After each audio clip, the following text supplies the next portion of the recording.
Ya estaba conectado. Bueno, estamos en vivo. ¿Cómo fue? Hola, bien o no, ¿cómo vamos? ¿Qué más, gente? Bienvenidos. ¿Cómo me les va? ¿Cómo me les trata la vida? Bienvenidos a otra entrega de esto que se llama Parchando con esta gente. No Ya veo que el el quinto letrerito programa. abajo para que la gente... Sí, este es el quinto programa. Y como siempre, vamos a empezar con un set de música. Hoy Santero Selecta que nos trae. Sí, Vamos a ver qué nos tiene preparado nuestro DJ. mientras va llegando de la la noche del gente perro y negro. tales. Llevamos Sí, vamos cero. a Sí, darle. claro que tienen sí. tiempo para compartir y tales. Sí, bueno, hay que compartir el live, muchachos, ¿verdad? El gobierno para debilitar esta serie de figuras, pero desde los territorios es necesario seguir haciendo resistencia, y uno de los ejes claves para incidir en la consolidación y construcción de los planes de ordenamiento territorial.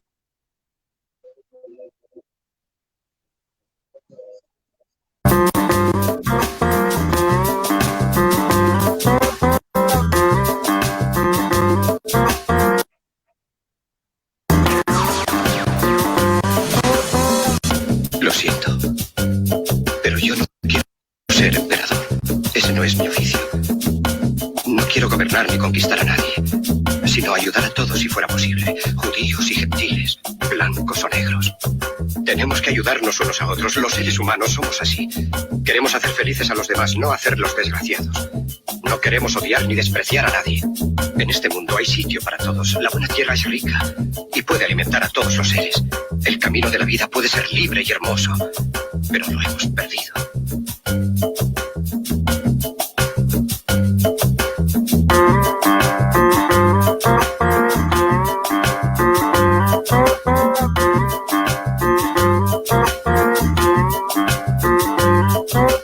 La codicia ha envenenado las almas.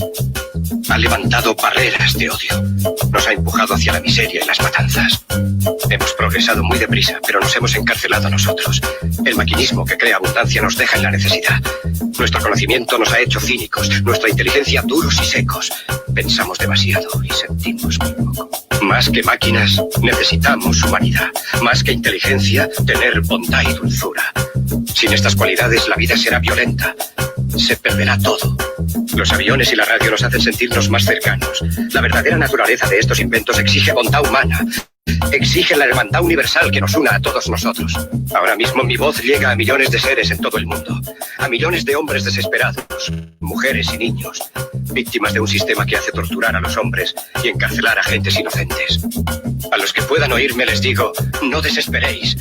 La desdicha que padecemos no es más que la pasajera codicia y la amargura de hombres que deben seguir el camino del progreso humano. El odio de los hombres pasará y caerán los dictadores, y el poder que le quitaron al pueblo se le reintegrará al pueblo, y así, mientras el hombre exista, la libertad no perecerá.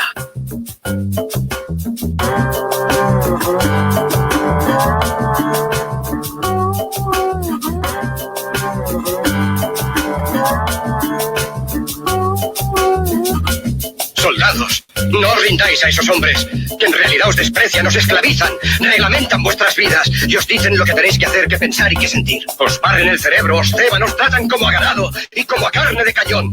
No os entreguéis a estos individuos inhumanos, hombres máquinas, con cerebros y corazones de máquinas. Vosotros no sois máquinas, no sois ganado, sois hombres. Lleváis el amor de la humanidad en vuestros corazones, no el odio. Solo los que no aman odian, los que no aman y los inhumanos. Soldados, no luchéis por la esclavitud, sino por la libertad.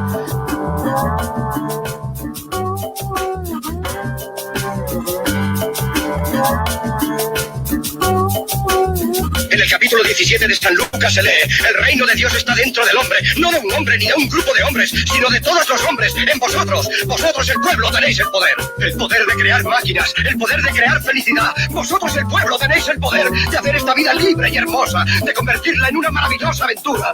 En nombre de la democracia, utilicemos ese poder, actuando todos unidos. Luchemos por un mundo nuevo, digno y noble, que garantice a los hombres trabajo y dé a la juventud un futuro y a la vejez seguridad. Con la promesa de esas cosas, las fieras alcanzaron el poder, pero mintieron, no han cumplido sus promesas, ni nunca las cumplirán. Los dictadores son libres, solo ellos, pero esclavizan al pueblo. Luchemos ahora para hacer nosotros realidad lo prometido. Todos a luchar para libertar al mundo, para derribar barreras nacionales, para eliminar la ambición, el odio y la intolerancia. Luchemos por el mundo de la razón. un mundo donde la ciencia, donde el progreso nos conduzca a todos a la felicidad.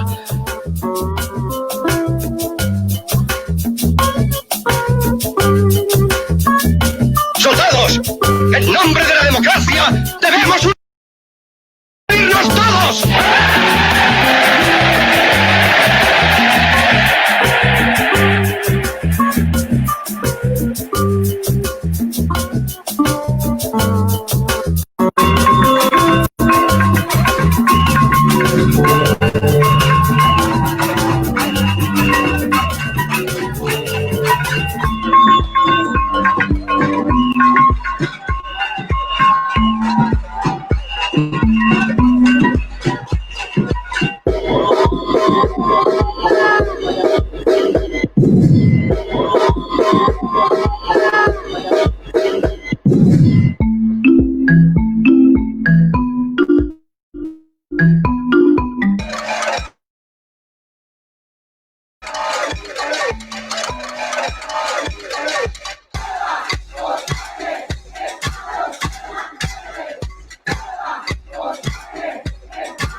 El blanco vive en su casa de madera con blanco.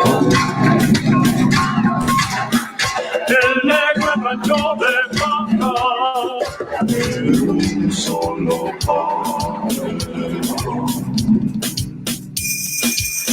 Y aunque mi amo me mate a la mina, no, yo no quiero morirme en un socavón.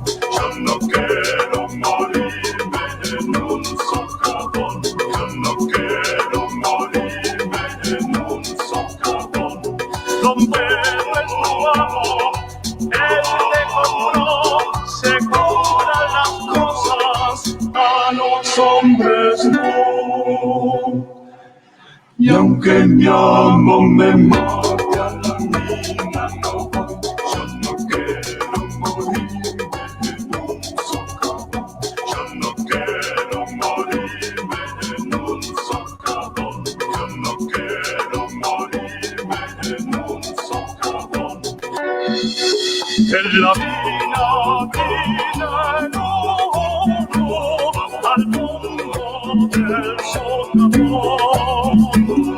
Quedamos y quedamos y al negro deja el dolor.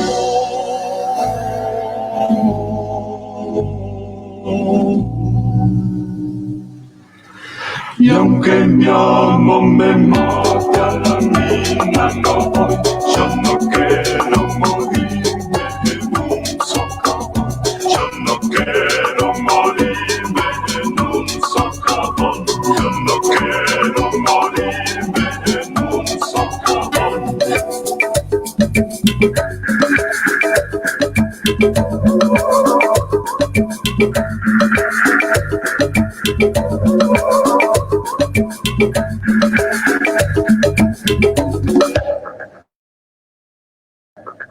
Cuando vuelvo de la mina, cansado del laberinto, encuentro a mi negra triste,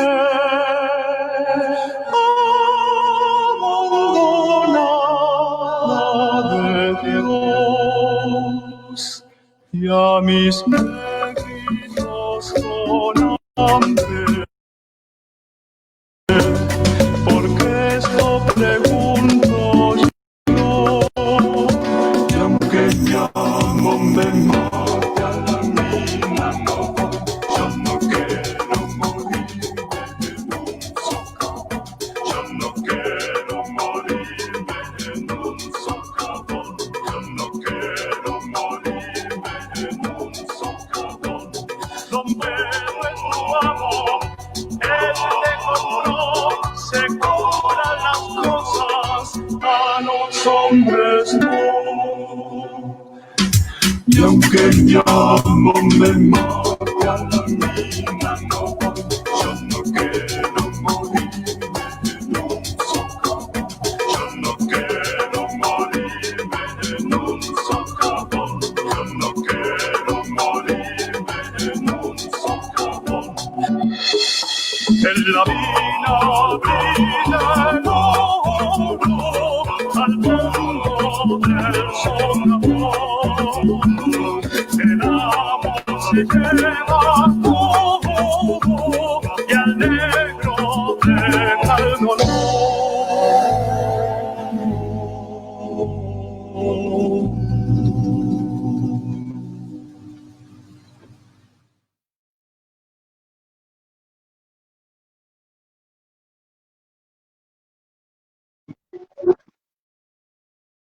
Hola, buenas noches, ¿cómo están todos?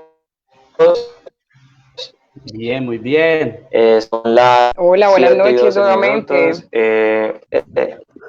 Sí, nos están transmitiendo en donde me dijiste que nos iban a transmitir. Yo no sé En a eso cómo no. iba a transmitir. Según y que en la alcaldía, que tal, que en la remisora de la Sí, alcaldía y tal. Así me dijo el man. vaya viendo. Hasta tengo audio. Tiene la evidencia. Ya estamos volviéndonos famosos. Ya me mandan comida. Ay, eso está muy bien. Pero tú te estás volviendo Con esta famoso. gente. Por aquí no ha llegado nada. Ni el primer domicilio ha llegado. Puro domicilio de John Domi. Bueno, entonces, chicos, ¿a quién tenemos? ¿A quiénes tenemos entonces, hoy? ¿Qué vamos a hablar hoy? ¿Cómo es la vuelta? Bueno, hoy tenemos a dos invitados súper especiales. listo. Y arrancamos entonces con Sebas. Sebas nos va a presentar a uno de los invitados de hoy. Claro que sí, me están escuchando bien, no hay ningún problema, que pues ahorita hubo como una interferencia, no sé, sentí que estaba solo. Yo te escucho En algún momento. perfectamente. Se escucha ¿Todo bien? súper bien, se escucha muy claro, sí. Dale, Listo. adelante. Bueno, entonces, listo. Hoy vamos a hablar de periodismo. Para los que no sepan, en el colectivo cultural La Noche del Perro Negro está lleno de carreras sociales. Todos somos full tirados al tema pues social. Hay una socióloga, hay un antropólogo, hay una comunicadora social y periodista, y estoy yo, que también estoy como terminando la carrera de periodismo. Y en esta carrera, pues, digamos que uno conoce personas muy bacanas que le enseñan mucho a uno y que también como que le brindan ese apoyo para que uno como que deje el miedo y siga como yo considero que soy bueno. Y pues eso es como lo que es como el profesor Juan David Ortiz para mí. Es una persona que me enseñó mucho y que aparte pues lo admiro mucho por lo teso que es y por los chicharrones en los que se mete en cuanto pues a periodismo, o sea, chicharrones hablando de los temas que le gusta tratar a él, que pues más que todo es como temas como de conflicto y pues temas que tienen, que para muchos es muy complicado tratar. Entonces pues yo les presento al profesor Juan David Ortiz, él es profesor de la Universidad de Antioquia y el director de la URBE. ¿Cómo estás, profe? ¿Bien o no? Sebas, muy bien, muchas gracias y gracias por esa presentación tan elocuente. Hola, Póngale Mateo, cero, Alice. póngale cero. Hola Juan David, bienvenido. Bienvenido a este espacio de la Noche del Perro Negro. Gracias, Liz. No, mentira, Sebas, muchas gracias de verdad por eso que decís. A mí me alegra mucho escucharlo, de verdad que eso le da sentido a lo que decidí hacer en la vida. Entonces, gracias de verdad y qué bueno la invitación.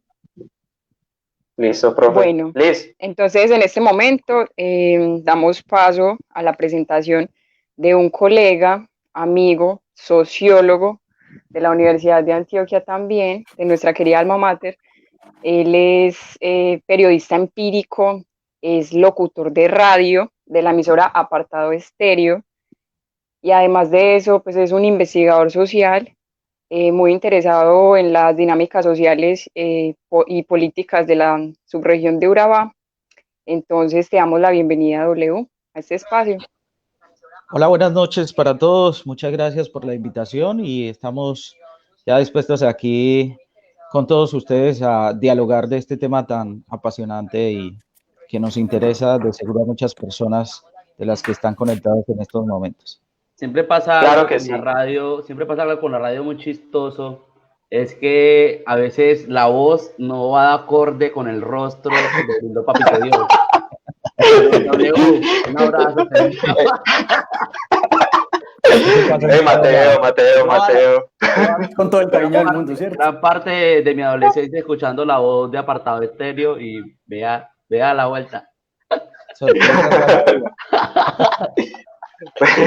Pues sí, bueno, entonces pues como primero quisiéramos conocer un poco de ustedes, o sea, que nos hablaran de pronto de la experiencia que tienen en cuanto pues al periodismo. Nosotros pues podemos decir cosas, pero qué mejor que uno mismo para hablar un poco de lo que es como profesional y un poco de pronto como persona.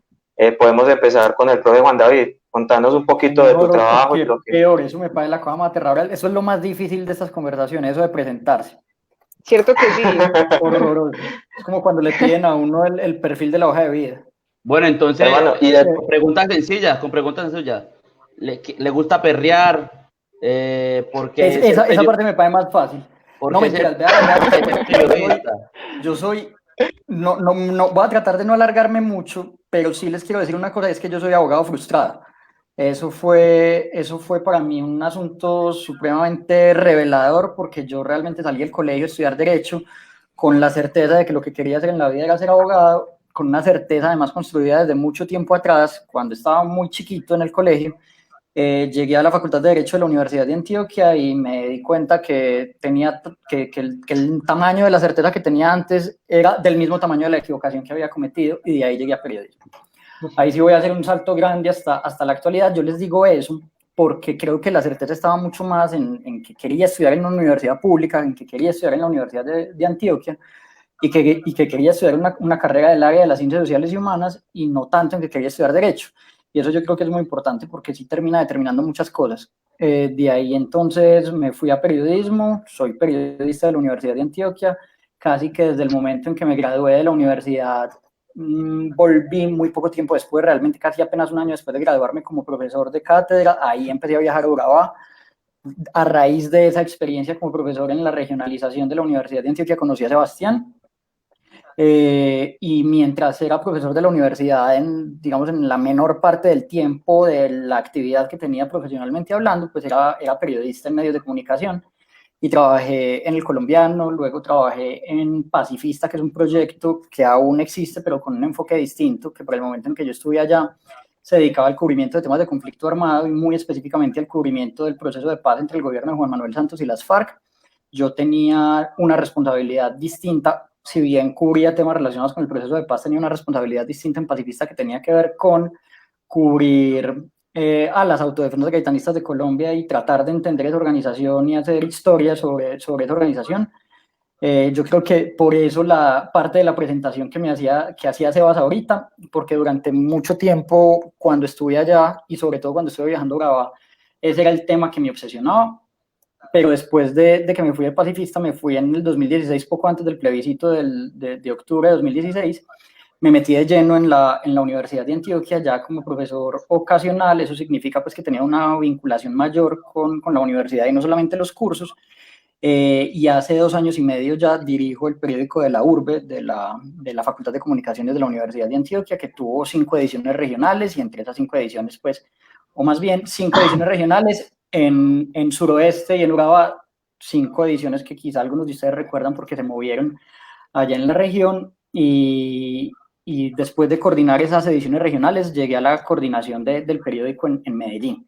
Y ahí estoy, eso es lo que hago ahorita. Me he dedicado en este tiempo pues a tratar de promover desde la URBE, pero también en la actividad mía personal, el periodismo de investigación. O sea, me interesa muchísimo el periodismo de investigación, me interesa mucho y es a lo que me he dedicado en los últimos años, el periodismo político, con una especialización muy concreta en lo que ocurre con la alcaldía de Medellín, porque he tratado de entender toda la dinámica de lo que hay alrededor de la alcaldía y ha sido mi obsesión del último tiempo, con la administración anterior y ahorita con esta de Daniel Quintero, y a eso me he dedicado.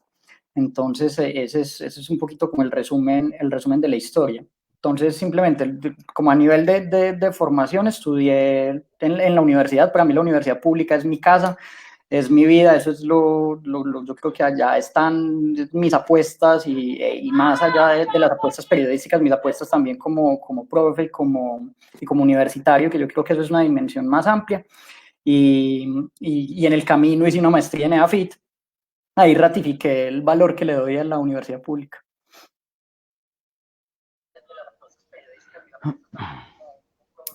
Bueno, señor W, te escuchamos. ¿Y por qué W? ¿Por qué no Weimer en los medios y no W? Lo que pasa es que es difícil de escribir y a veces de decir. No es fácil que la gente lo pueda escribir o lo pueda decir. Entonces resulta siendo más fácil simplificarlo ahí en W. Esa es como parte de la historia porque el W. Yo inicié en esto desde que salí del colegio. Entré en el año 99, hice unas prácticas en Antena Estéreo, luego me quedé allí haciendo programas. La radio siempre me llamó la atención.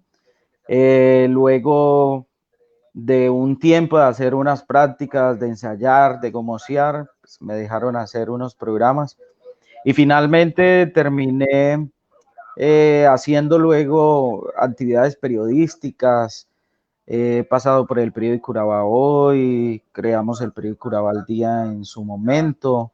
Estuve también en la emisora de la alcaldía de Apartadó, donde tenemos la posibilidad de ponerla en funcionamiento. Tuvimos esa fortuna de iniciar con ese proceso. Y luego llego a Apartado Estéreo por un llamado que me hace el dueño para que lo acompañe en un proyecto de crear un periódico que se llama The Urabá Times y participar en el espacio informativo de Apartado Estéreo Noticias, que es donde me encuentro en estos momentos. Entonces son como 20 años metido en este cuento, ya aprendiendo mucho, conociendo mucho de cómo funciona este tema de los medios de comunicación y aprendiendo cada día, que eso es lo que hacemos todos. Bueno, Leo, te agradecemos mucho por esa intervención, igualmente al profe Juan David. Yo quisiera hacerles una pregunta muy específica, y es, ¿ustedes cómo han afrontado el hecho de hacer periodismo precisamente en esta situación de confinamiento, de no poder salir a la calle, porque el ejercicio periodístico consiste mucho en eso, pues como en esa interacción con las personas, con sus historias, con sus relatos de vida. Entonces, ¿cómo ha cambiado esa dinámica o ese ejercicio periodístico? ¿Y cómo lo han asumido? Empiezo. Sí, de una. Vean, yo les voy a responder en dos vías. Una como profe de periodismo y otra como periodista y como lo que yo hago. Como profe ha sido extremadamente difícil y ha sido particularmente difícil eso que vos mencionás, Liz, del contacto y de la necesidad de la interacción y del diálogo con la gente, de mirar a la fuente a los ojos, porque para los estudiantes eso es fundamental, ¿cierto? Y es fundamental no solamente porque ellos quieren hacerlo, sino porque en el proceso formativo de un estudiante de periodismo yo creo que eso resulta indispensable.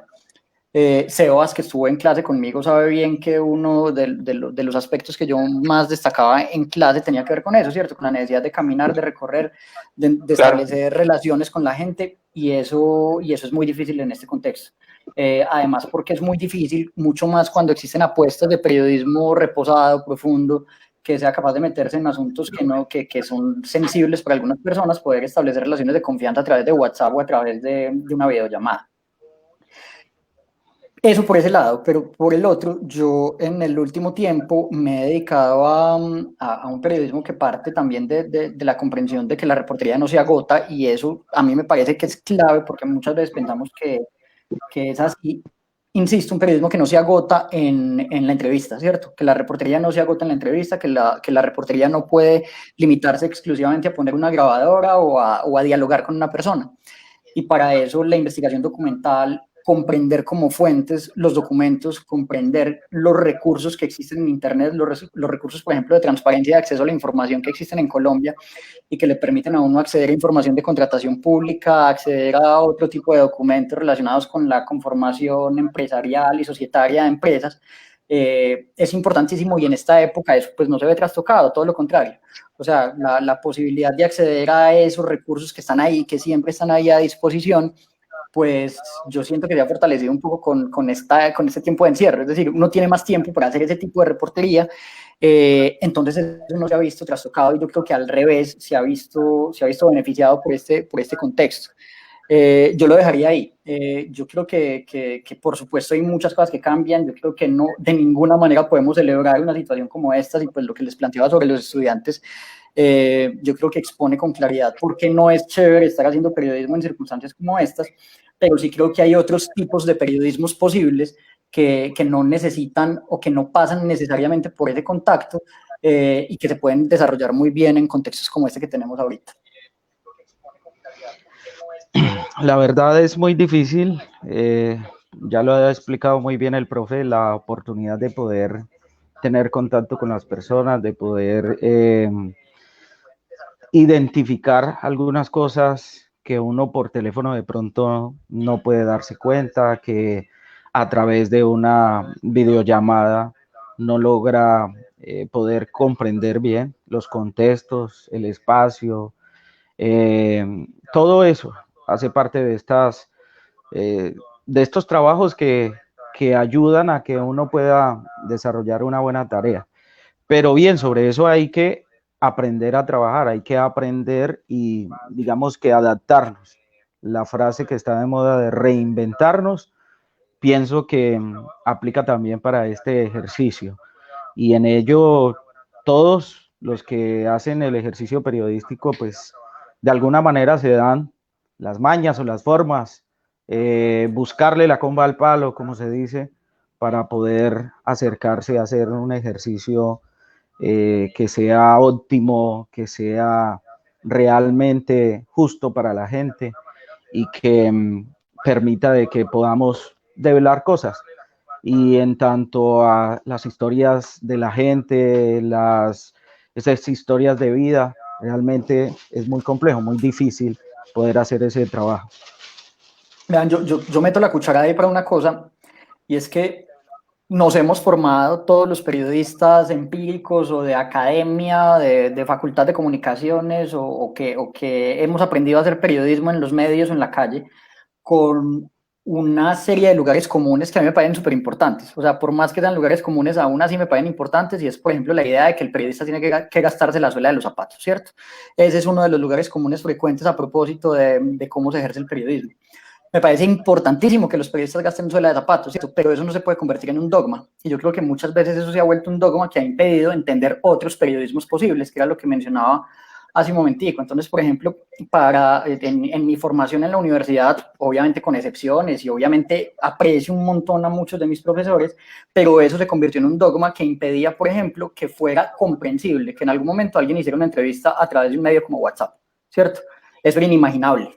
Pues, ¿cómo le ocurre? Usted tiene que mirar a la fuente a los ojos, usted tiene que comprender un montón de cosas que están ahí. Sí, claro, es importantísimo ver a la fuente a los ojos, pero cuando yo necesito solamente la verificación de una información, yo no necesito desplazarme desde la Universidad de Antioquia en el barrio Sevilla hasta el poblado, diga que sí o que no, ¿cierto? Y por ejemplo, con el acercamiento a fuentes oficiales eso pasaba muchas veces, y yo creo que los periodistas muchos hemos sido formados así, con esa necesidad enorme pues, o con esa imposición que a veces nos ponen profesores o editores de que nos vamos donde las fuentes oficiales para que nos digan lo mismo que ya nos han mandado en un comunicado de prensa. Entonces, yo creo que las historias de la gente, las historias humanas demandan esa aproximación y esa cercanía, demandan ese gastar suelas, y ahí es cuando el lugar común cobra sentido. Pero esta situación también nos ha dado la posibilidad de que entendamos que, por ejemplo, WhatsApp nos ha abierto puertas a poder hacer periodismo internacional desde cualquier lugar donde estemos, que el periodismo que podemos hacer no se limita exclusivamente a nuestros entornos más cercanos, que WhatsApp es un recurso útil, que existen otro tipo de recursos que nos permiten que también miremos a la gente a los ojos, así sea a través de una pantalla. Si yo tengo que hacer una reportería con una persona que está en el otro lado del mundo, pues hace tal vez 2 años creía que era mucho más difícil que como lo puedo considerar hoy. Y yo creo que ese también es un aprendizaje valioso que esto ha dejado.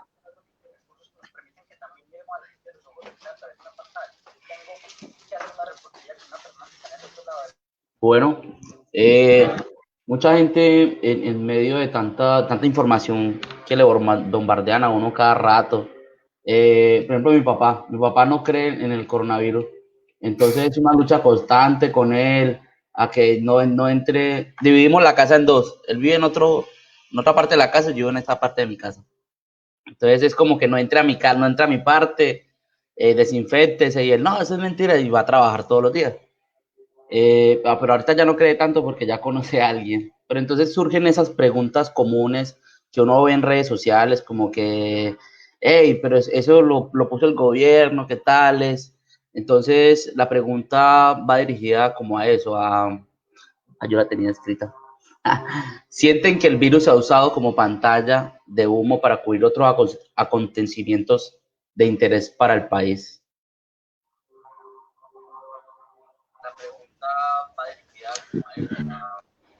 Bueno, yo creo que no es que se haya creado para eso, pues creo que no se creó con ese fin, o que fue una idea para poder tapar una cantidad de cosas.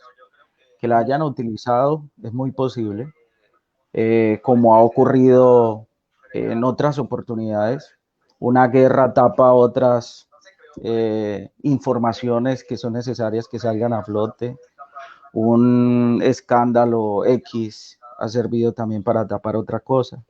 Entonces, siempre se saca provecho de ese tipo de cosas, y en estos momentos, pues, no creo que esa vaya a ser la excepción. Entonces, a esto hay que saberlo entender. Hay unas condiciones que las personas que quieran utilizarlo para encubrirse, para tapar otras cosas, pues lógicamente van a echar mano de ello y va a ser útil para ellos. Pero ahí es donde está la apuesta de poder equilibrar también la información, de poder, digamos, valorar otras cosas también para que no queden por debajo. Digamos que ese tapete del coronavirus tape las otras necesidades de informar y colocarle a la gente sobre la mesa y que ellos decidan sobre esa información.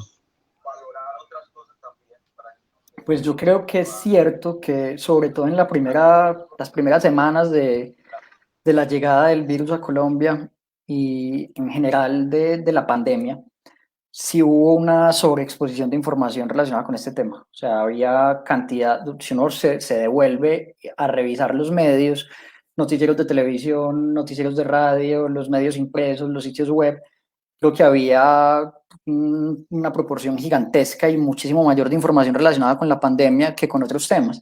Eso se ha ido revirtiendo un poco conforme nos hemos ido acostumbrando a que la vida ha cambiado. Yo no creo que haya una estrategia deliberada de alguien por utilizar la pandemia como recurso para tratar de ocultar otros asuntos, pero sí creo que esto le cayó de perlas a muchas instituciones del Estado, a muchos funcionarios del Estado y a muchas personas que en general ejercen distintos niveles de poder, no solamente en el Estado, sino en diferentes escenarios del Estado, de las A los manes de empresas, Rappi. de la industria.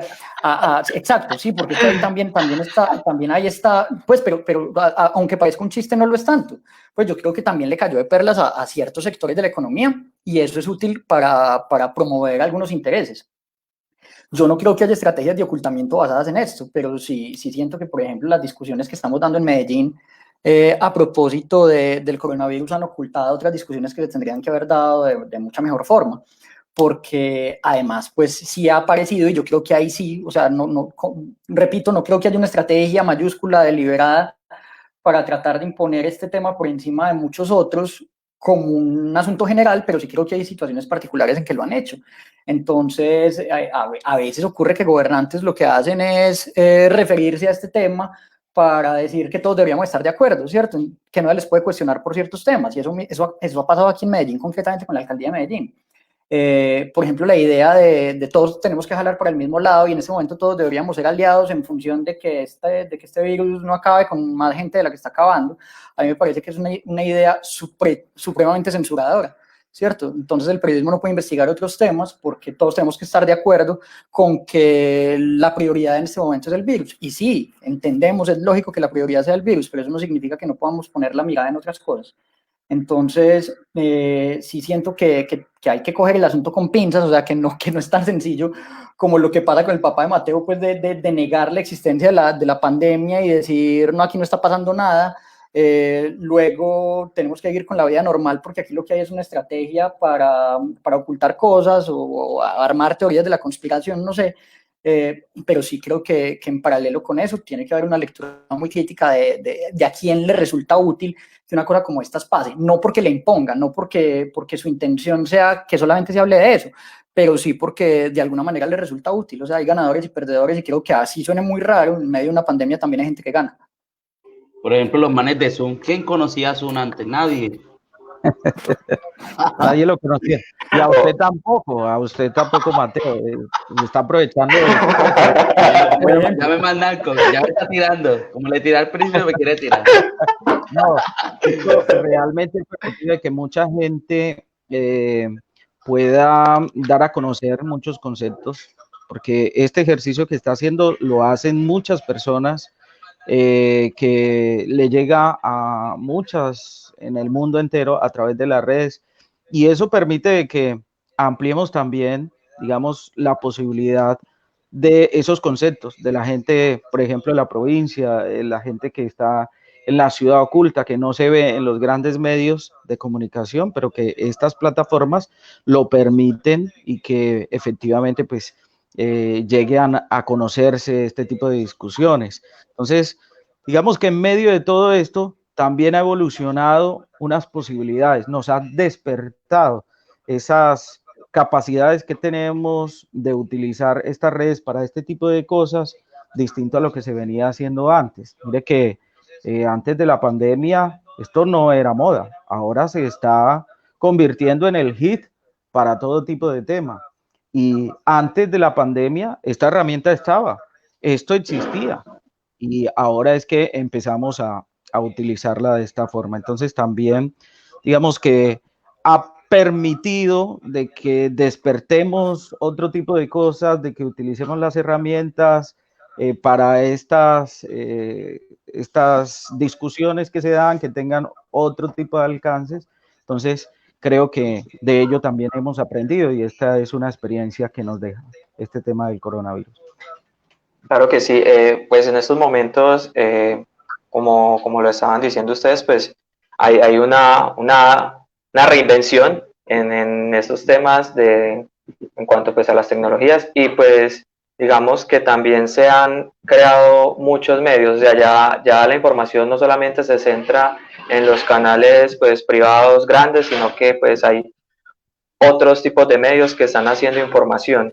Queríamos preguntarles pues ustedes que viven dentro pues de los medios y que están como constantemente pues en el tema periodístico, cuáles son los medios que de pronto pues podríamos recomendarles a los papás, al papá de Mateo, a mi papá, a mi mamá, a nosotros, para que pues vean que no solamente existe Caracol y RCN, sino que hay otros medios que también pueden brindar muy buena información.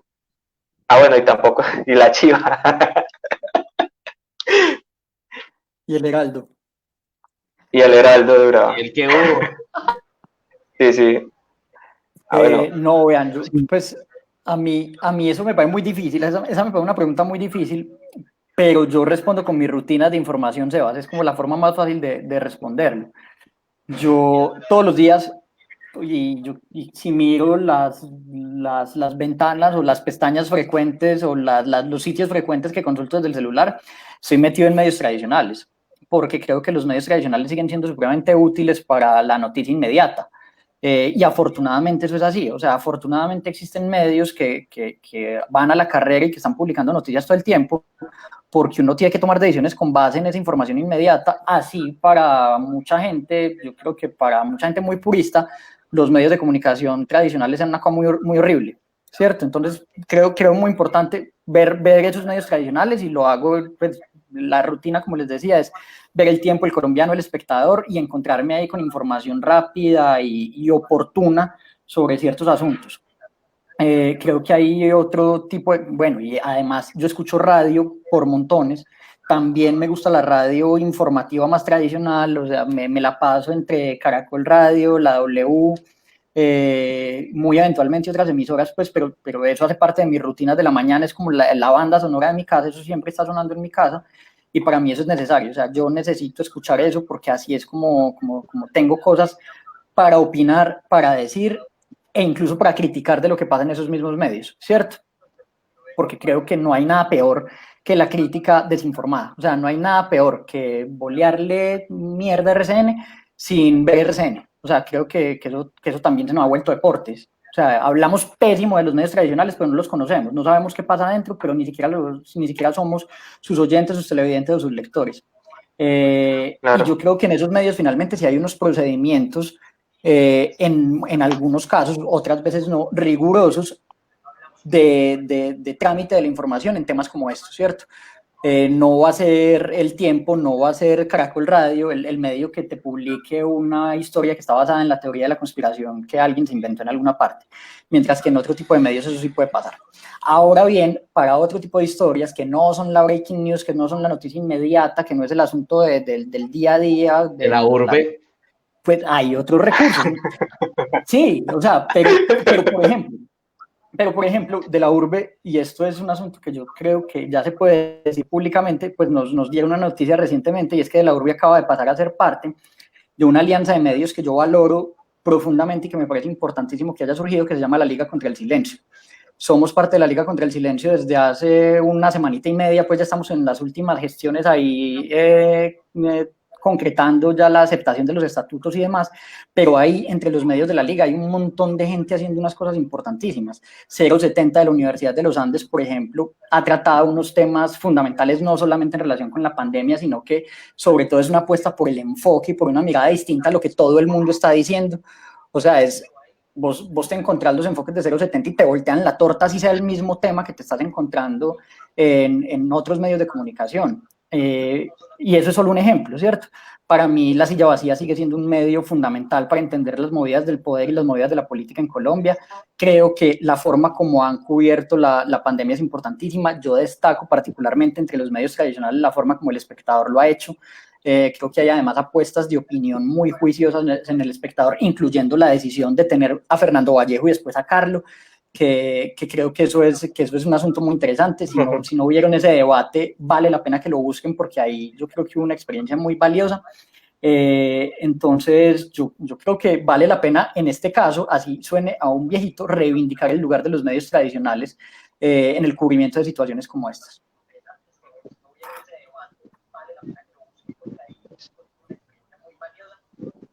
Weimer. Bueno, yo tengo una pregunta, pero esa va más dirigida como a la actividad periodística de cada uno.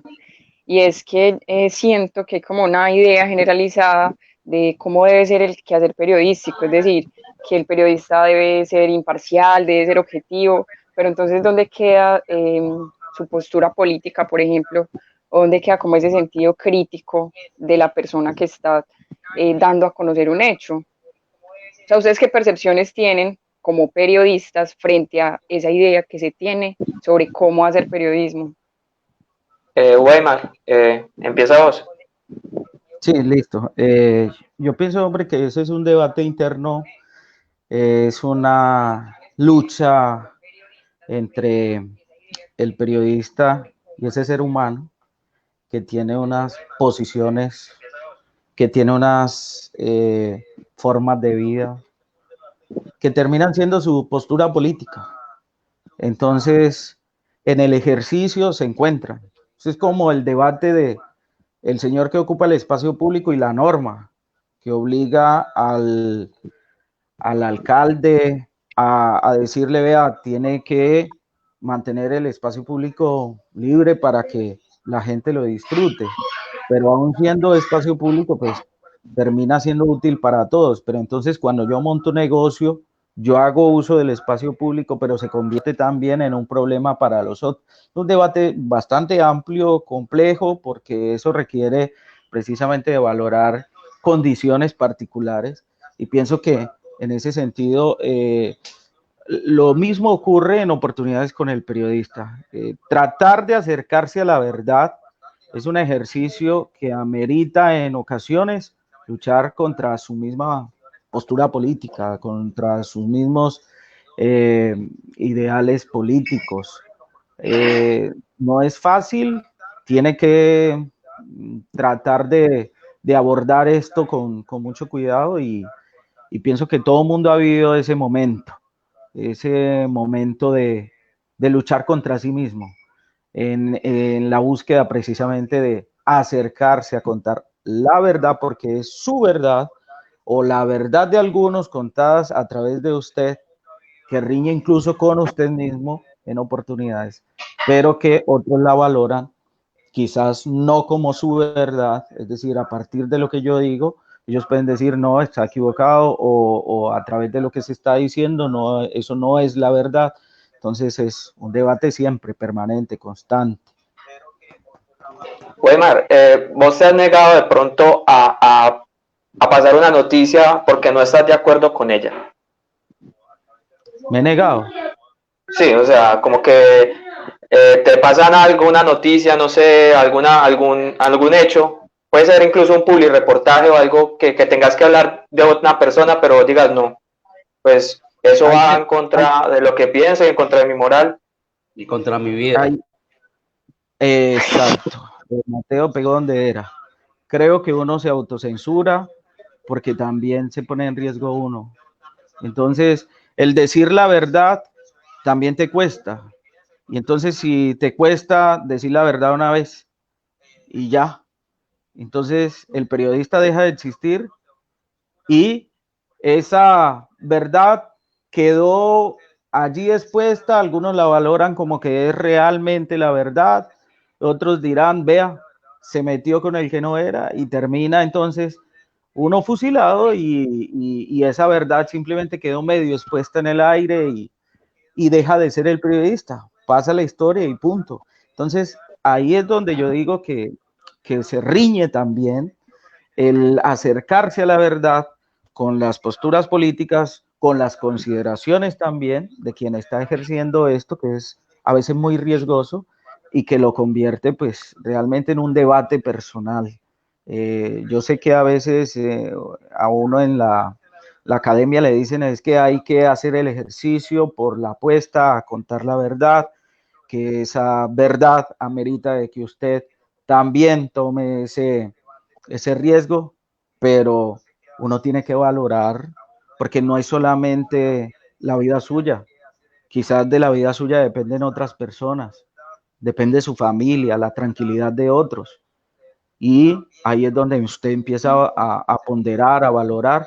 Eso tiene que ser respetado porque es la condición humana de ese sujeto, de esa persona que está en una particularidad que lo lleva a tomar esa decisión de no publicar, de no decir lo que otros consideran verdad. Sí. Yo voy a aprovechar para hacer una cuña que me faltó en la pregunta anterior sobre los medios recomendados, y es, por si no lo conocen, que le echen un ojo a un medio que se llama Mutante, que es una iniciativa que está, yo creo que poco más de un año, y que es muy interesante a propósito de esta coyuntura. O sea, independientemente de que sea la fórmula que uno aplicaría o no, échenle un ojo a eso, porque la propuesta de ellos es por la conversación y es interacción con las audiencias. Entonces, el contenido periodístico tradicional, como lo conocemos, el reportaje, la crónica, etcétera, es solamente una parte de una conversación y de una interacción y de un diálogo sobre un tema que ellos proponen con sus audiencias. Y creo que hay una experiencia también valiosa y han hecho cosas muy interesantes en la pandemia a propósito de asuntos relacionados con la pandemia. Esa es la cuña. También Mutante es integrante bueno, será integrante de la Liga contra el Silencio, hasta donde entiendo, dentro de muy poco.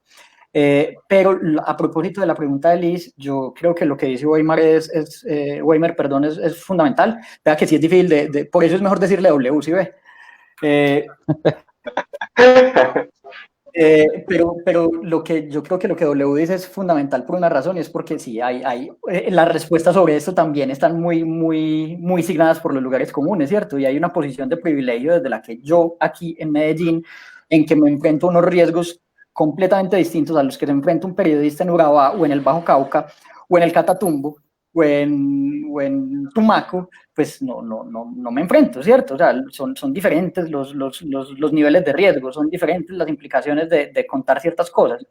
Y creo que muchas veces desde la academia hay posturas que hablan desde esa posición de privilegio y que dicen que no importa, ¿cierto? O sea, que los periodistas están para asumir riesgos. Yo creo, Liz, a propósito de lo que vos decías, que los periodistas no deben tener causas partidistas. O sea, yo creo firmemente en eso. Yo creo que se abre lugar a unas puertas giratorias muy complejas cuando los periodistas tienen causas partidistas que los ponen 4 años en la política, 4 años en el periodismo, los 4 años posteriores en la política, pero eso también lo digo desde una posición de privilegio, ¿cierto? Porque es la posición de alguien que no tiene que resolver la comida conforme ocurren las elecciones, ¿cierto? Y hay periodistas que todo el tiempo tienen que estar tomando decisiones como esas, pues que tienen que estar resolviendo la subsistencia de sus familias, y que es apenas natural que encuentren un trabajo en el sector público, se vayan al sector público y luego vuelvan a lo que saben hacer, que es periodismo, ¿cierto? Entonces ahí están todo el tiempo transitando entre las comunicaciones y el periodismo, y yo creo que eso es perfectamente legítimo, ¿cierto? O sea, yo creo que no debería ser así, que se contaminan un montón de cosas, pero es que una cosa es cómo todo debería ser y otra cosa es cómo es la realidad, ¿cierto? Y mucho más cómo es la realidad en un país como Colombia, no solamente por razones de orden público y de riesgo, sino también porque es que yo creo que hay unas condiciones de violencia estructural que hacen que, por ejemplo, muchos periodistas no tengan la subsistencia, y la mayoría de los periodistas no tengan la subsistencia garantizada, y les toca estar permanentemente transitando entre esos escenarios. Ahora, creo que el periodismo cada vez más es transparente con las causas, ¿cierto? Y por eso ha existido un boom en los años recientes, un boom además que yo celebro, del tratamiento de temas de género, ¿cierto? Entonces se ha trascendido un poquito la lógica tradicional de medios de comunicación de los temas de, usted es un periodista de política, de economía, de deportes, de cultura, para que haya gente que se esté especializando en temas de género. Las personas que cubren temas de género, pues claramente tienen una postura política clarísima sobre esto. Y yo creo que los periodistas que nos metemos en temas políticos también tenemos posturas políticas. Entonces, para mí, la idea de la objetividad, y Sebas me ha escuchado decir esto que muchas veces, de la objetividad, de la imparcialidad, es un mito, y es un mito que también nos incrustaron, yo no sé en qué momento, porque sí siento que es imposible, o sea, que es imposible entender que no haya elementos de nuestra vida que nos atraviesan, que nos condicionan y que incluso nos incluso eventualmente creemos en personas de la política. Ahora bien, creo yo que para el ejercicio del periodismo lo que hace falta en muchas ocasiones es un ejercicio de transparencia con el lector o con el oyente o con el televidente, sea, ¿cierto? Y el ejercicio de transparencia es, yo estoy haciendo opinión y eso lo hago explícito, y mi opinión sobre un determinado tema que tiene que ver con lo político, con la política, es esta, ¿cierto? Pero cuando yo estoy informando, necesito distancia crítica, y esa distancia crítica me la da solamente la capacidad de ver las cosas en perspectiva y de ser capaz de cuestionar incluso aquello que yo creo. Y creo que eso muchas veces hace falta, y hace falta en todos los niveles, en el periodismo de los medios tradicionales, en el periodismo de los medios grandes, chiquitos, y falta muchísimo de eso en el periodismo de los medios pequeños, y una distancia. O sea, no hay nada más distante a la crítica, ¿cierto? Y a la necesidad de un periodismo equilibrado, por lo menos, y que apueste por el servicio público y por la gente, que el periodismo que se ejerce desde la militancia, porque yo creo que ahí hay una contradicción en los términos.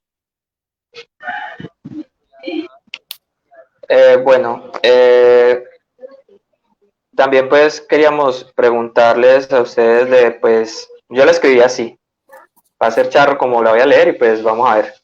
¿Cómo enfrentar al poder por medio del periodismo y no morir en el intento? Primero. ¿Por qué así?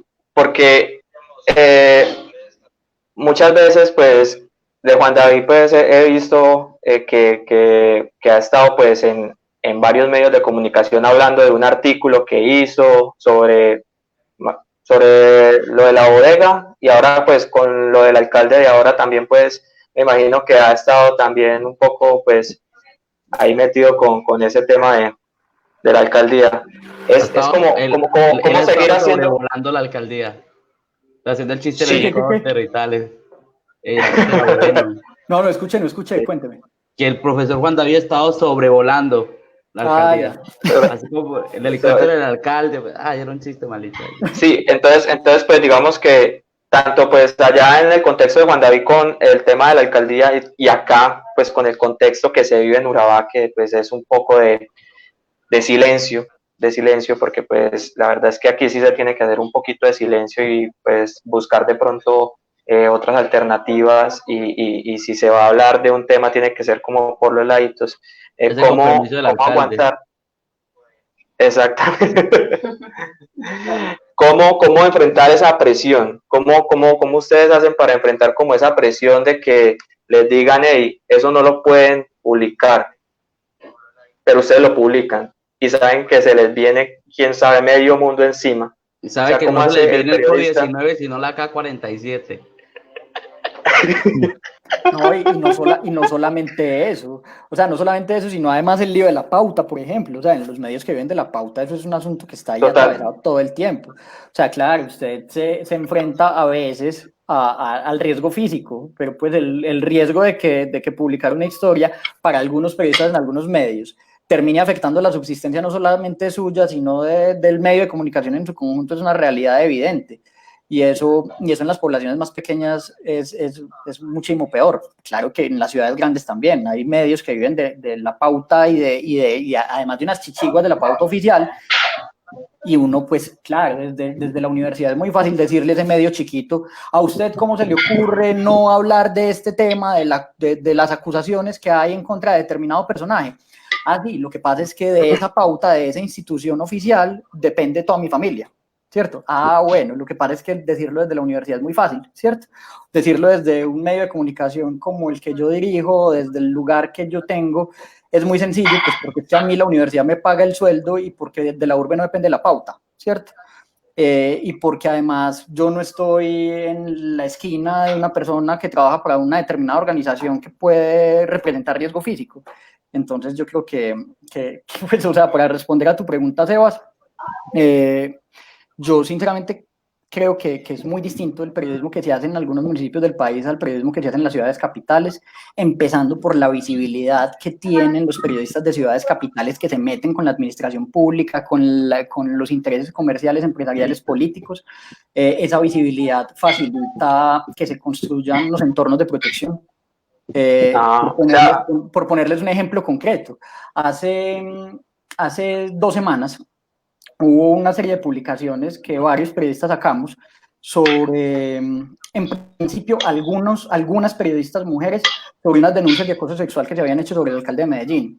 Y yo con una colega trabajé en un tema no sobre las denuncias de acoso sexual, sino sobre lo que nosotros creemos fue una estrategia de la alcaldía de Medellín, o por lo menos unas movidas muy claras de la alcaldía de Medellín, para tratar de silenciar el tratamiento en medios de ese tema y que en general el asunto se discutiera en redes y en diferentes escenarios.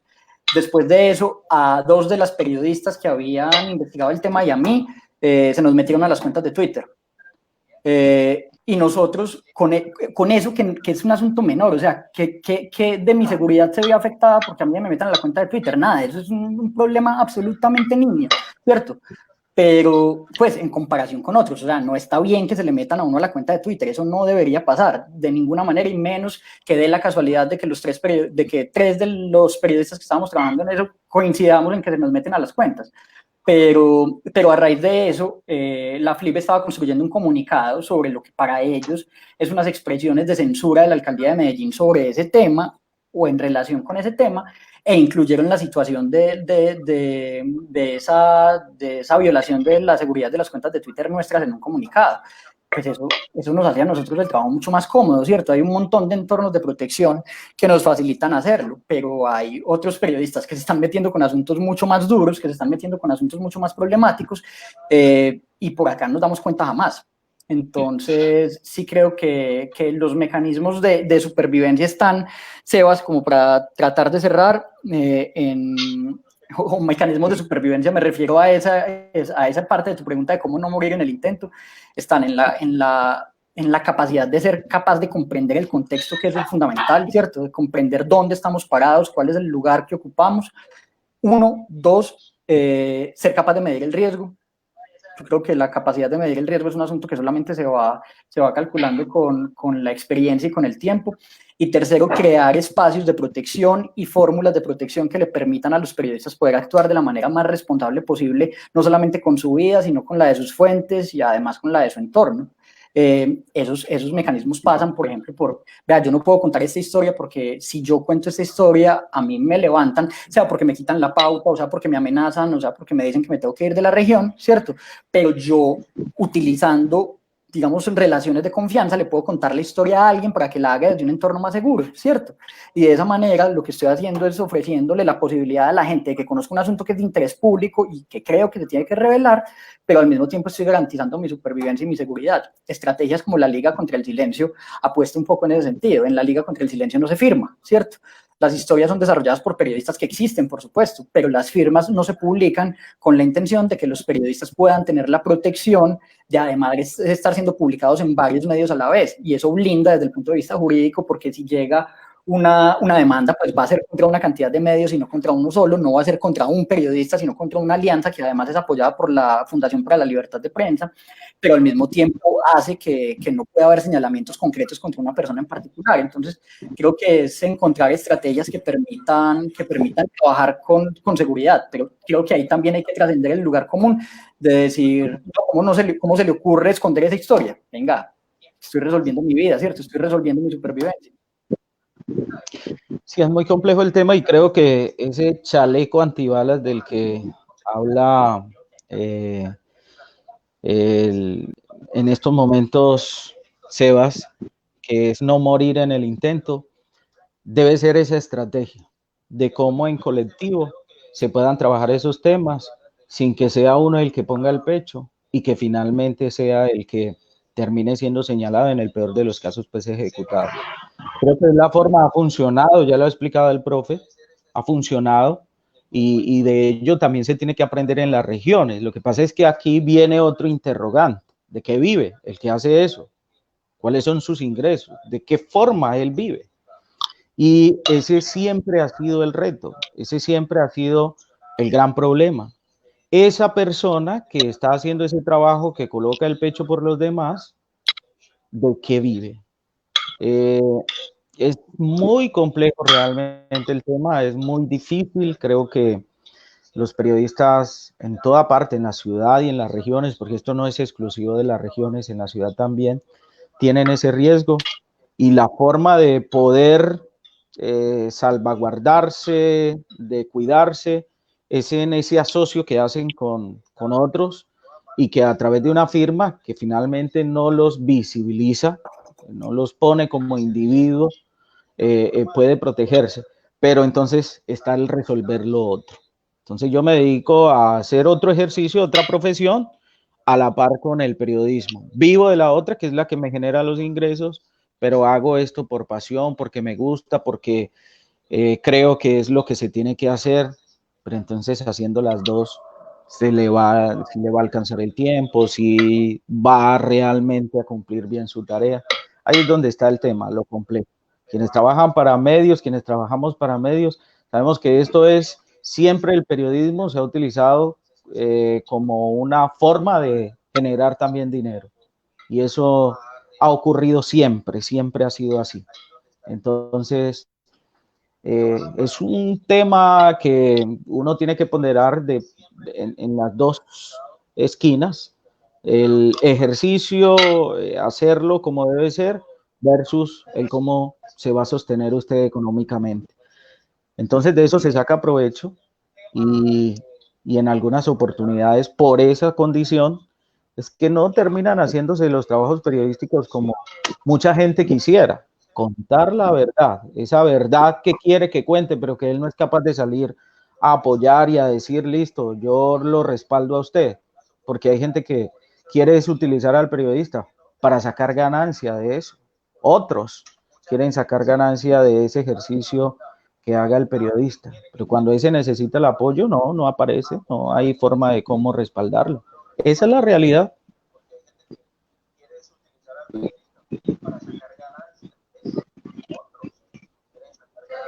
Bueno, estamos pues ya como cerrando este conversatorio.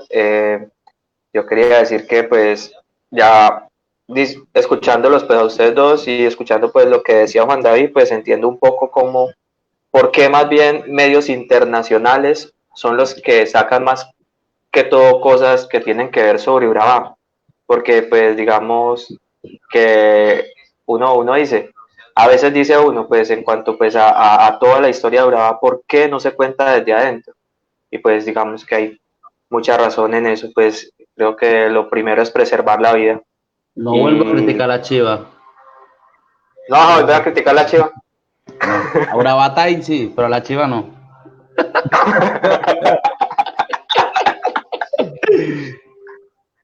Bueno, ya para ir cerrando, profe y W, nos gustaría de pronto pues saber de pronto ustedes qué les gustaría como periodistas publicar, pero no han podido o no se atreven debido de pronto a esa pequeña censura. ¿De qué tema les gustaría hablar, pero pues Epa, no publicar han podido? investigar.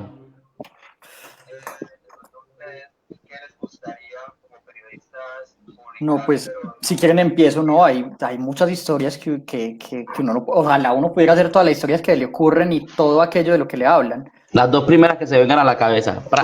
No, es que me es muy difícil ahorita como seleccionar alguna, pero lo que les iba a decir es que realmente yo no creo que por lo menos en el tiempo reciente haya dejado de publicar alguna historia por temor o porque sienta que puede haber un riesgo, sino pues porque simplemente hacer reportería es difícil. O sea, porque es que realmente investigar los temas es difícil, y es difícil en el sentido de que uno puede tener pistas muy claras sobre determinados temas, pero hay temas en los que uno no logra comprobar aquello que sabe que pasó, ¿cierto? O sea, alguien hizo algo y uno tiene la certeza, tiene un testimonio que se lo confirma, es un testimonio creíble, perfecto, podríamos con eso avanzar en mayor reportería, pero pues no hay un elemento documental adicional, no resultan más testimonios que corroboren, y eso pasa todo el tiempo. O sea, no, yo creo que puede ser la mitad de las historias las que se quedan solamente en una formulación o en pensarse que podría salir algo de ahí, porque finalmente en la reportería uno se frustra porque no encuentra aquello que está buscando, o porque parte de una premisa equivocada, ¿cierto? Que yo creo que determinada cosa ocurrió, que contrataron a determinado servicio para eso, pero después resulta que me doy cuenta que no, punto, la historia se acabó, ¿cierto? Porque no la voy a inducir hasta el punto de salir a decir una cosa o a vender una cosa como lo que no es. Pero yo sinceramente no recuerdo, por lo menos en este momento, una historia que haya dejado de publicar por temor. Recuerdo algo que me pasó hace mucho tiempo cuando trabajaba en El Colombiano. Cuando yo salí del Colombiano fue en una situación muy confusa y muy aburridora, porque una de las familias que entonces era propietaria del periódico El Colombiano, la familia Hernández, ya El Colombiano es propiedad solamente de la familia Gómez Martínez, una de las dos familias que históricamente han tenido la propiedad del periódico. El año pasado la familia Hernández le vendió a la familia Gómez Martínez. Esa familia Hernández tenía unos predios en proceso de restitución en Urabá justamente. Yo salí del Colombiano en medio de algo relacionado con ese tema, y yo siempre he quedado con la deuda de haber contado esa historia, y yo creo que ahí sí se atravesaban varias cosas, o sea, no solamente la imposibilidad de acceder a cierta información sobre eso, sino además factores como el tiempo que le impiden a uno poderse meter de lleno en un proceso de reportería, pero al mismo tiempo ahí sí yo tuve miedo, ¿cierto? Miedo de acercarme a ese asunto porque había unos intereses de por medio en juego muy delicados y muy complejos. Yo creo que ese es el ejemplo que podría mencionar, y es una cosa que aún hoy sigue teniendo vigencia periodística. Pues ahora que ustedes me hacen esta pregunta, yo me pregunto por qué no, si sigue teniendo vigencia. Es una historia en la que me meto, ¿cierto? Pero sí, les diría que es más un asunto de que la reportería es difícil y uno no logra muchas veces encontrar los elementos que realmente sustenten una historia, y eso hace que las historias simplemente no salgan.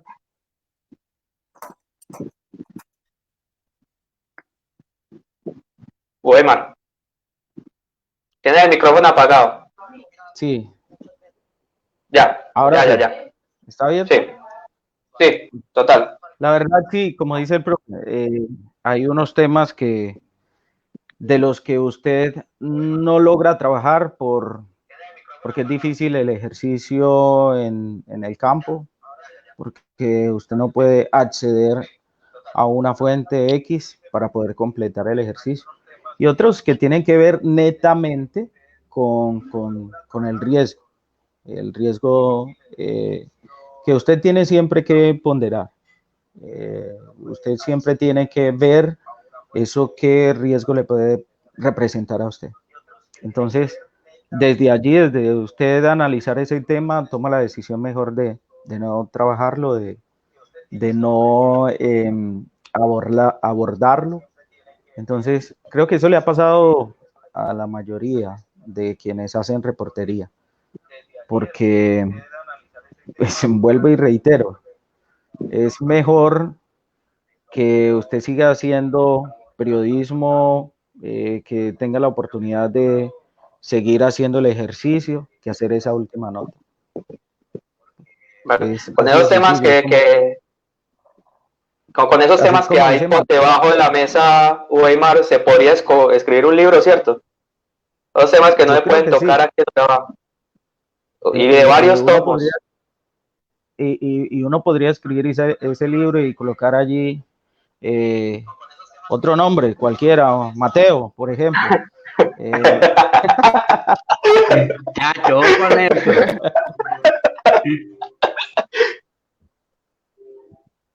Bueno, entonces yo pienso yo tengo una última pregunta y siento que... Liz, dale. Ya, Liz, dale. ¿Qué pasó ahí? Que una pregunta que siento que no puedo dejar pasar ya para despedirnos, y es Juan David y W, ¿qué le recomiendan a los nuevos periodistas y a las nuevas periodistas en pro de la construcción social? W. Hay una tarea muy interesante. Mire, no simplemente el periodismo sirve para hacer investigación que permita develar esas cosas que están en el poder, que están mal hechas, esas cosas que nosotros vemos como corrupción, porque mucha gente se enfoca a ese tipo de trabajo exclusivamente, y está bien, eso hay que hacerlo. Pero hay unas formas de transformar también en el territorio que permitan de que la gente no termine validando ese tipo de prácticas, y se pueden hacer precisamente con el periodismo. El contar esos momentos en que la misma gente puede hacer cosas que transforman. Los trabajos colectivos, por ejemplo, los trabajos comunitarios, los trabajos que se hacen y que no son publicados porque el el periódico sacó primero de que desfalcaron X entidad pública o que se robaron tal cosa. Entonces, como ese llama más la atención, como ese es más, digamos, más consumido por el público, entonces esa otra historia no tuvo espacio allí. También una forma de censurar eso. Entonces esa otra historia que permitía construir un ejemplo de enseñar esa forma de construir entre todos una posibilidad de cambio, no salió porque se priorizó lo otro.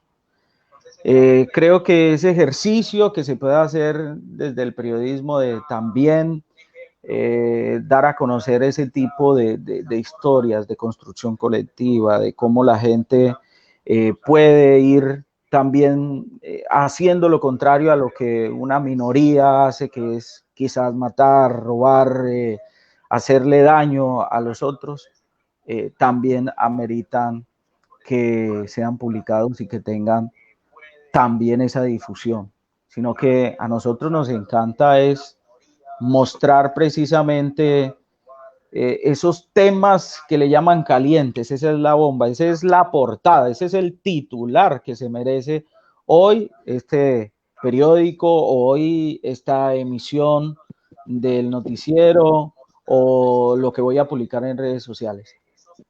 Lo otro queda en segundo plano y se desvanece, se va allá a la última hojita o por allá en un rincón. Y creo que ese tipo de trabajos podrían también impactar en la comunidad, cambiar de pronto esa forma de pensar, porque si a toda hora estamos viendo el desastre de la corrupción, la gente lo empieza a validar, lo empieza a reseñar como que sí, ellos tienen derecho al 15%, y esto se vuelve una verdad en la gente, porque claro, como siempre se está viendo eso, pues si roban, pues eso es normal, que roben. Entonces, esos contenidos permanentemente y que ocupan la mayoría de las, digamos, de las páginas y los informativos, también van calando en la gente como que eso es normal en nuestra sociedad, porque no está lo otro, lo que podríamos trabajar como ejemplo del ejercicio que hace mucha gente, especialmente en el sector rural, que son muy berracos y que construyen en comunidad y que demuestran de que se puede hacer los convites, que ya la gente en el barrio no lo hace, porque qué pereza coger el machete o coger el asadón para poder arreglar la calle o para poder hacer una cosa de estas que nos beneficie. Pienso que hay una gran oportunidad desde el periodismo también para impactar en la comunidad con este tipo de historias. Vean, pues yo sí, sinceramente sí creo que el periodismo es fundamentalmente sobre las cosas que no funcionan bien, ¿cierto? O sea, y esa es una lectura personal que yo tengo sobre el lugar del periodismo, reconociendo la importancia, el valor y lo legítimo que es el periodismo de buenas noticias, ¿cierto? De hecho, hay medios que por ahí han hablado de la necesidad de dedicarse exclusivamente a las buenas noticias, como en función del ánimo colectivo y sobre todo en circunstancias como estas, pues eso tiene algún calado. Pero yo sí creo que el periodismo, no solamente en un país como Colombia, sino que en general se centra en lo excepcional, ¿cierto? En lo que se sale de lo común, en lo que se sale de lo normal.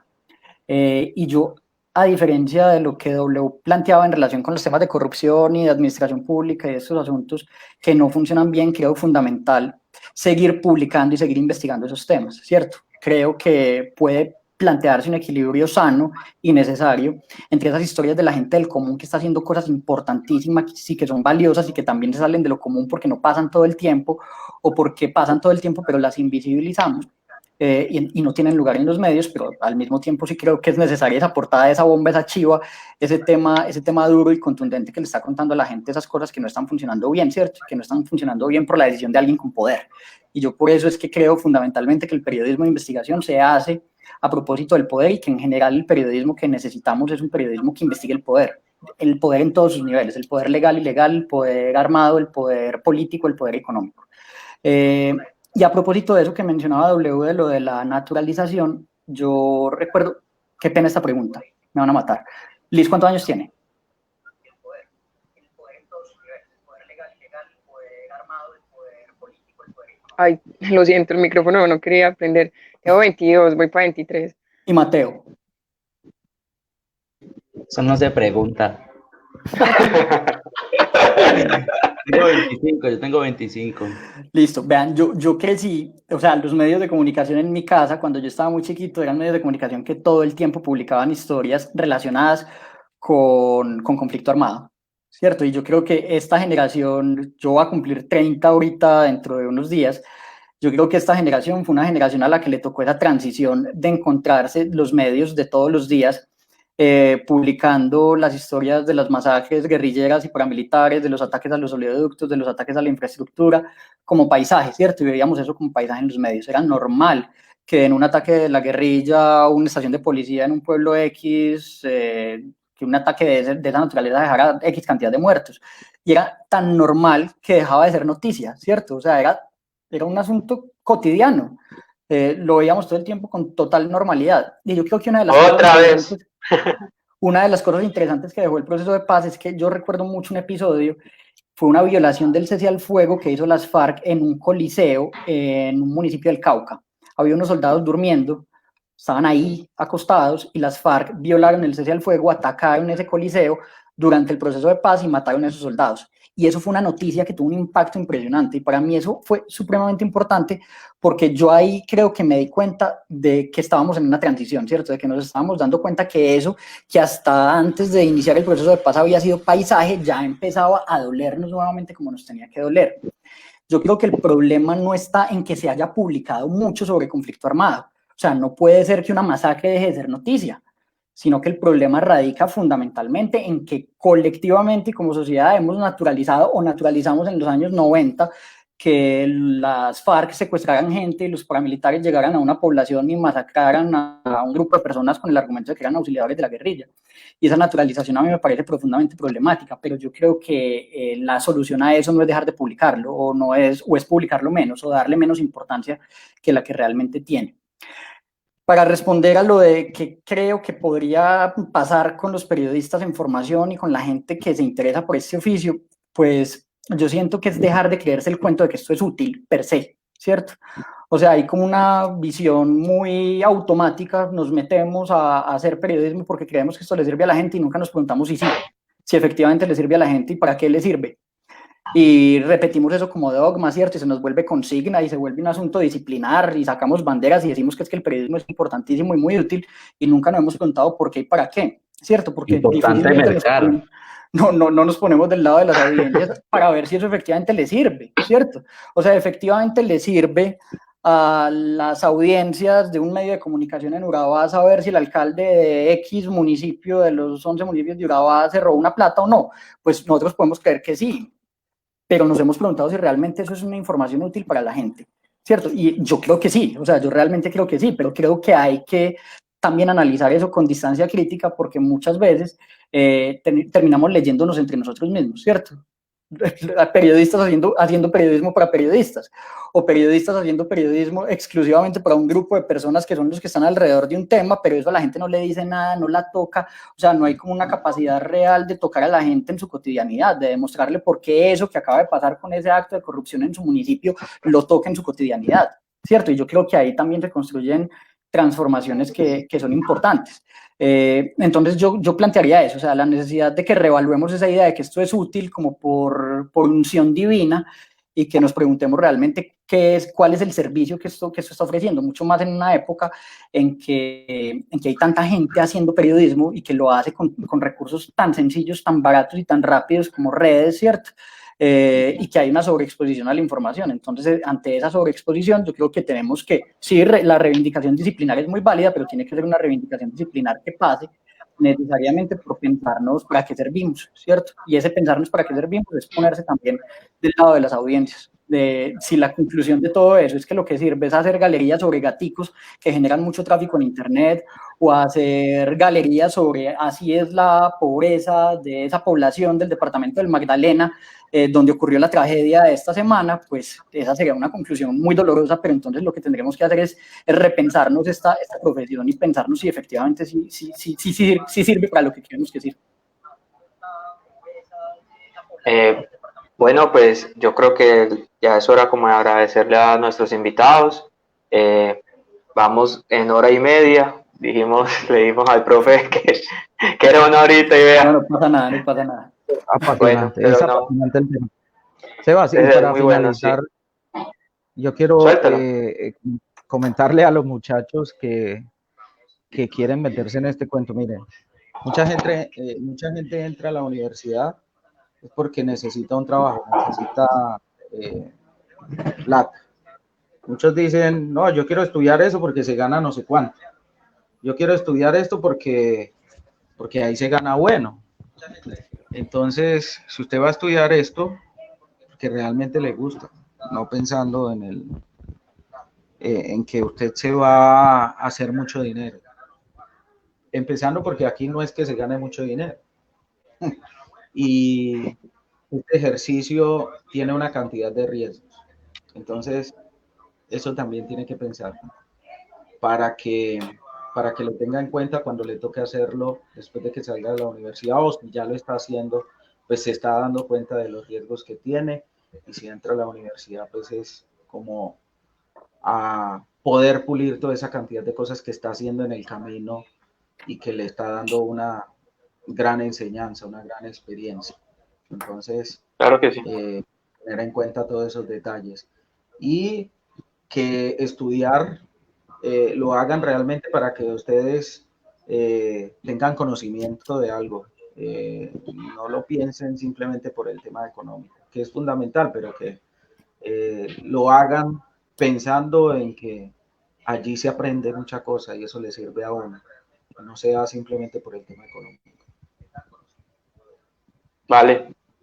Sí, con respecto pues a lo que decía el profe de que las noticias pues se volvían paisaje pues en una época, pues yo tengo 28 más o menos pues ahí como contemporáneo con Juan David, y uno de los recuerdos más bonitos que yo tengo de mi infancia es un diciembre en donde no hubo luz en Urabá. O sea, ¿por qué? Porque tumbaron las torres, la guerrilla tumbó un poco de torres y fue un diciembre completamente sin luz. Entonces, pues digamos que eso ya era como paisaje, ya era como el orden del día, como que, Normal. va pasando normalito, normalito. Y me imagino que en Medellín, con la violencia que hubo en esa época, que me imagino que te tocó vivir también, pues, incluso la muerte se volvió algo como normal. Hoy, precisamente hoy, murió un muchacho que atentaron contra él hace como una semana. En Y pues la gente Que dice, no, asesinaron. pues digo atentaron porque pues no había muerto. Hoy ya murió. Ya. Y la gente pues digamos que en esta zona todavía pues como que ya es normal. Lo que dice la gente es algo de vida. Yo creo que la información que da el periodismo desde que el profe leía periódicos, yo creo que la información sigue siendo la misma. La diferencia es que ahorita cambió de patrocinadores. O sea, antes eran las guerrillas, ahora las AUC, ahora los mismos gobernadores. Entonces, cambió de patrocinadores, al cambiar de patrocinadores cambia de voces, pero la información sigue siendo la misma. Los titulares son los mismos. No vote por fulanito porque cometió tal crimen, mataron a tal persona, violaron a tal mujer. Entonces, se han encontrado otras formas de decirlo, pero porque hay distintos patrocinadores. Pues no sé, eso sí se puede decir de pronto de varios sectores. Pero bueno, otra vez agradecerle a los invitados, Juan David, a Weimar.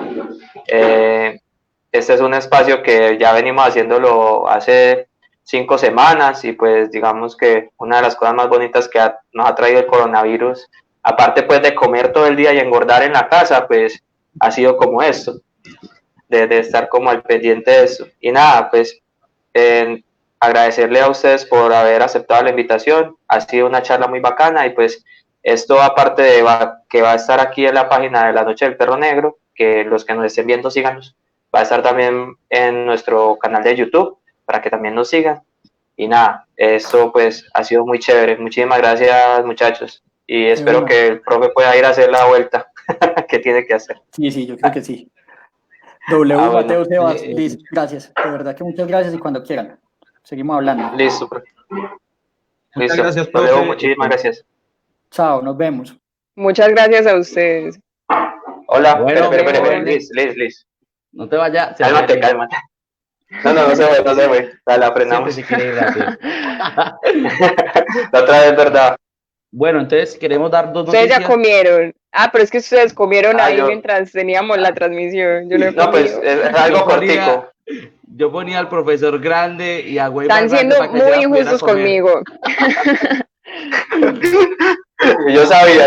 Ay, yo me lo pillé. Bueno, tenemos dos. Pero sí, entonces vamos a dar una información. Sí, voy a leer primero un poema de Albeiro Flores y se llama En este pueblo.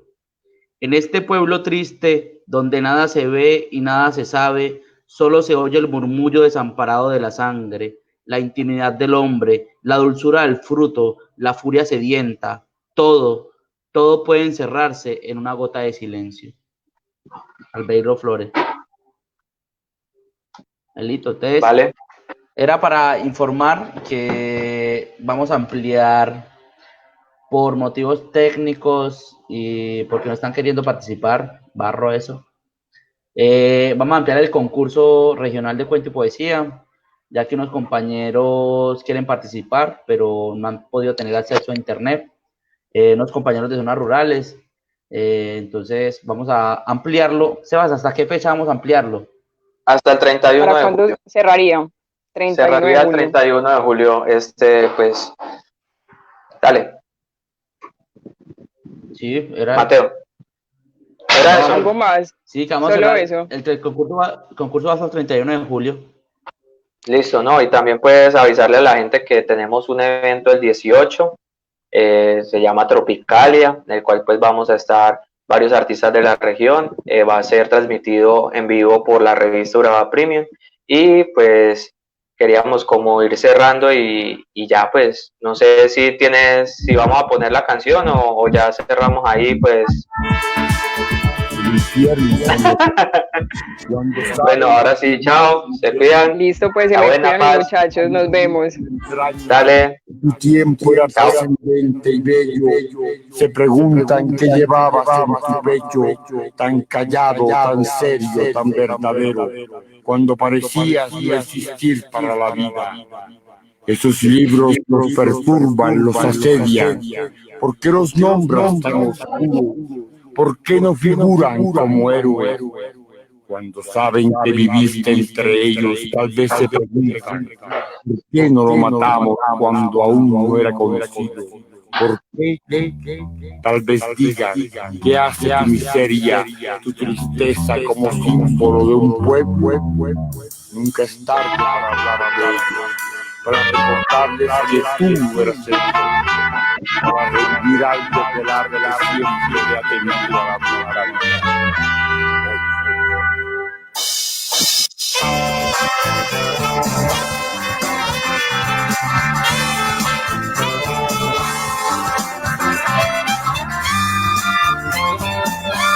Esto es Tagua. Esto se llama Cimarrón y ellos van a estar con nosotros, acompañándonos ese día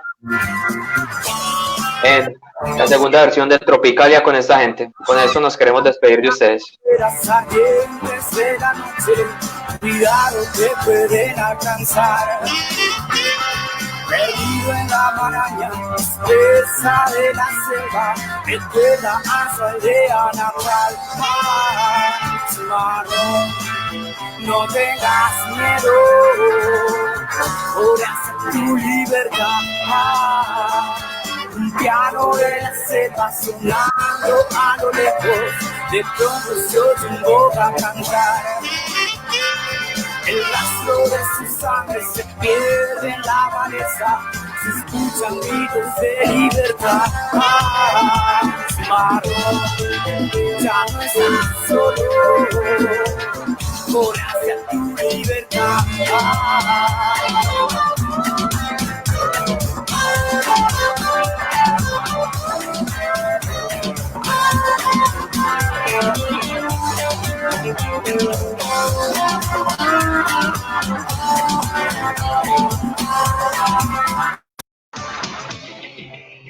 Bueno, muchas gracias a todos. Nos pillamos el próximo jueves. Y nos pillamos también pasando con esta gente, en el concurso y en Tropicalia de esta gente, ya saben. Un abrazo. Sí. Hasta Paz, luego. te cuidan. Mateo, cuando quiera, papá.